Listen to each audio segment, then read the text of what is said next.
আপনি জানেন কি, আপনি প্রতিদিন এমন কিছু কাজ করছেন যেগুলো আসলে আপনার মস্তিষ্ককে ধ্বংস করে দিচ্ছে। হ্যাঁ, এই মুহূর্তেও হয়তো করছেন এমন কিছু কাজ যেগুলো ধীরে ধীরে আপনার স্মৃতি, চিন্তা ভাবনা আর বুদ্ধিকে দুর্বল করে দিচ্ছে। তাহলে আসুন জেনে নেই সেই ভয়ঙ্কর অভ্যাসগুলো কি। বন্ধুরা, আমরা সবাই চাই স্মার্ট হতে, বুদ্ধিমান হতে, তীক্ষ্ণ মস্তিষ্কের অধিকারী হতে।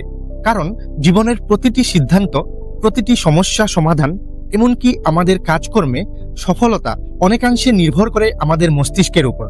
কিন্তু অবাক করার মতো বিষয় হলো, আমরাই নিজেরা প্রতিদিন এমন কিছু অভ্যাসে অভ্যস্ত হয়ে পড়েছি যেগুলো আমাদের মস্তিষ্ককে ধ্বংস করছে ধীরে ধীরে। হয়তো আমরা বুঝতেও পারি না। এই অভ্যাসগুলো একদিনে ক্ষতি করে না, কিন্তু সময়ের সাথে সাথে তা ভয়ঙ্কর হয়ে দাঁড়ায়। আজকের ভিডিওতে আমরা এমন 8টি ভয়ঙ্কর অভ্যাস নিয়ে আলোচনা করব যেগুলো আপনার মস্তিষ্ককে ধ্বংস করছে, এবং জানবো কিভাবে এই অভ্যাসগুলো ত্যাগ করলে আপনি হয়ে উঠতে পারেন আরো বুদ্ধিমান, স্মার্ট ও সুস্থ মানসিকতার একজন মানুষ। অভ্যাস 1। প্রথমেই বলি ঘুম। ঘুম হলো আমাদের শরীর ও মস্তিষ্কের রিচার্জিং সময়। আপনি যেমন মোবাইল চার্জ না দিলে বন্ধ হয়ে যায়, তেমনি মানুষও ঘুম ছাড়া ধীরে ধীরে অকার্যকর হয়ে পড়ে। কিন্তু বর্তমান যুগে সবাই খুব ব্যস্ত। রাত জেগে ফোন ঘাটা, সিরিজ দেখা, কাজ করা, সবকিছুতেই ঘুমের সময় কেটে যায়। গবেষণায় দেখা গেছে, যারা প্রতি রাত কম ঘুমায় তাদের মস্তিষ্কের কার্যক্ষমতা কমে যায়। ঘুমের অভাবে ডিসিশন নেওয়ার ক্ষমতা, স্মৃতিশক্তি এবং মনোযোগ নষ্ট হয়। এমনকি দীর্ঘদিন ঘুমের সমস্যা থাকলে অ্যালজাইমার্স বা ডিমেনেটিয়ার মতো মারাত্মক রোগ হতে পারে। সমাধান কি? প্রতিদিন অন্তত 7 থেকে 8 ঘন্টা গভীর ঘুম দরকার। রাতে ঘুমানোর 1 ঘন্টা আগে মোবাইল, টিভি, ল্যাপটপ বন্ধ করে দিন। ঘুমানোর আগে হালকা খাবার খান এবং মৃদু আলোয় থাকুন। অভ্যাস 2। চিন্তা করা ভালো, কিন্তু অতিরিক্ত চিন্তা ক্ষতিকর। অনেকেই আছেন যে কোনো বিষয় নিয়ে দিনরাত চিন্তা করেন।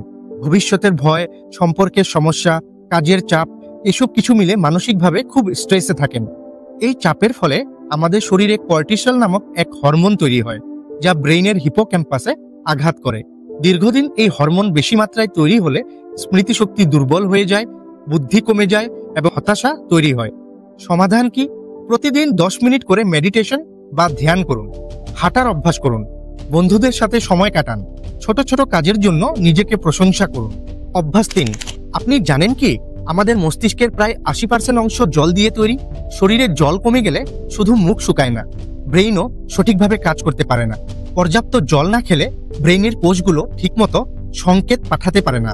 মনোযোগ কমে যায়, ক্লান্তি বাড়ে এবং মাথা ব্যথাও হতে পারে। সমাধান কি? প্রতিদিন অন্তত 2.5 থেকে 3 লিটার জল পান করুন। সকালে ঘুম থেকে উঠে 1 গ্লাস কুসুম গরম জল পান করুন। বাইরে বের হলে সাথে জলের বোতল রাখুন। অভ্যাস 4। বর্তমানের অফিস বা অনলাইন লাইফস্টাইলে আমরা দিনের অনেকটা সময় চেয়ারে বসে কাটাই। একটানা বসে থাকা আমাদের শরীরের মতো মস্তিষ্কের জন্য বিপজ্জনক। শরীর চলাচল না করলে মস্তিষ্কে রক্ত ও অক্সিজেন সরবরাহ কমে যায়। এতে নিউরনের কাজ দুর্বল হয় এবং ব্রেইনের অ্যাক্টিভিটি হ্রাস পায়। সমাধান কি? প্রতি 30 মিনিট পর পর 2 মিনিট করে হাঁটুন বা দাঁড়িয়ে স্ট্রেচ করুন। সকালে ও সন্ধ্যায় 20 থেকে 30 মিনিট ব্যায়াম করুন। কাজের মাঝে একটু ছাদে বা বারান্দায় গিয়ে হাঁটুন। অভ্যাস 5। আজকাল ফাস্টফুড, চিপস, কোল্ড ড্রিঙ্কস, অতিরিক্ত চিনি খাওয়া একটা যেন ট্রেন্ড হয়ে গেছে। কিন্তু এই খাবারগুলো মস্তিষ্কের জন্য বিষ। জাঙ্ক ফুডে থাকা চিনি ও ট্রান্স ফ্যাট ব্রেইনের নিউরনের ক্ষতি করে, স্মৃতিশক্তি দুর্বল করে এবং মনমরা ভাব এনে দেয়। কিছু খাবারে রাসায়নিক থাকে যা সরাসরি ব্রেইনের হরমোনে প্রভাব ফেলে। সমাধান কি? বেশি করে ফল, শাকসবজি, বাদাম খান। ঘরে তৈরি খাবার খাওয়ার অভ্যাস গড়ে তুলুন। প্রতিদিন অন্তত একটি স্বাস্থ্যকর মিল রাখুন। অভ্যাস 6। আপনি যদি ধূমপান বা অ্যালকোহলের অভ্যাসে অভ্যস্ত হয়ে থাকেন, তাহলে জেনে রাখুন এগুলো মস্তিষ্কের নিউরন ধ্বংস করে দেয়। নিকোটিন ও অ্যালকোহল মস্তিষ্কের কোষকে দুর্বল করে তোলে। ডিসিশন মেকিং ক্ষমতা কমে যায়, মনোযোগ হারিয়ে যায়। দীর্ঘদিনের মদ্যপান মস্তিষ্কের গঠনই বদলে দিতে পারে। সমাধান কি? ধীরে ধীরে পরিমাণ কমান। একদিনে না ছাড়লে ধাপে ধাপে ছাড়ুন। বন্ধু বা পরিবারের সাহায্য নিন। প্রয়োজনে কাউন্সেলর বা চিকিৎসকের সাহায্য নিন। অভ্যাস 7। মানুষ সামাজিক জীব। দীর্ঘদিন একা থাকলে শুধু মন খারাপ হয় না, মস্তিষ্ক দুর্বল হয়ে পড়ে। একাকিত্ব মানসিক চাপ সৃষ্টি করে এবং ব্রেইনের কোষগুলোর কার্যকারিতা কমায়। গবেষণায় দেখা গেছে, একাকিত্বে থাকা মানুষদের মধ্যে ডিপ্রেশন ও স্মৃতিশক্তি দুর্বল হওয়ার প্রবণতা বেশি। মস্তিষ্কের চিন্তা করার শক্তি ধীরে ধীরে কমে যায়। সমাধান কি? বন্ধু, পরিবার, প্রতিবেশীদের সাথে নিয়মিত যোগাযোগ রাখুন। নতুন কিছু শেখার ক্লাসে যোগ দিন, যেটা আপনাকে মানুষজনের সাথে সংযোগ করতে সাহায্য করবে। দিনে অন্তত 30 মিনিট কারোর সাথে কথা বলুন। অভ্যাস 8, সবসময় দুঃখের কথা ভাবা, খারাপ দিক দেখা, এগুলো শুধু মন খারাপ করে না, আপনার মস্তিষ্কের শক্তি নষ্ট করে দেয়। নেতিবাচক চিন্তা ব্রেইনের হরমোন ভারসাম্য নষ্ট করে। ডিপ্রেশন, হতাশা এবং ডিসিশন মেকিং ক্ষমতা কমে যায়। কৃতজ্ঞতা প্রকাশ না করলে মস্তিষ্ক সুখানুভূতির হরমোন তৈরি করতে পারে না। সমাধান কি? প্রতিদিন সকালে বা রাতে 3টি ভালো জিনিসের জন্য কৃতজ্ঞতা জানান। দিন শুরু করুন পজিটিভ কিছু দেখে বা শুনে। নিজেকে প্রতিদিন অন্তত একবার বলুন, আমি পারি। বন্ধুরা, এই 8টি অভ্যাসই আপনার মস্তিষ্কের বড় শত্রু, কিন্তু খুশির কথা হলো আপনি চাইলে আজ থেকেই এই অভ্যাসগুলো ত্যাগ করতে পারেন। পরিবর্তন কঠিন, কিন্তু অসম্ভব নয়। একসাথে সব পরিবর্তন আনার দরকার নেই, ধাপে ধাপে এগুন। আজ একটি অভ্যাস বদলান, কাল আরেকটি।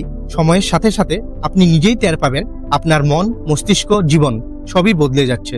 আপনার মস্তিষ্কই আপনার জীবনের চালক। তাকে যদি আপনি শক্তিশালী, স্বচ্ছ ও সচল রাখতে পারেন, তাহলে আপনি জীবনের যে কোনো লক্ষ্যেই পৌঁছাতে পারবেন।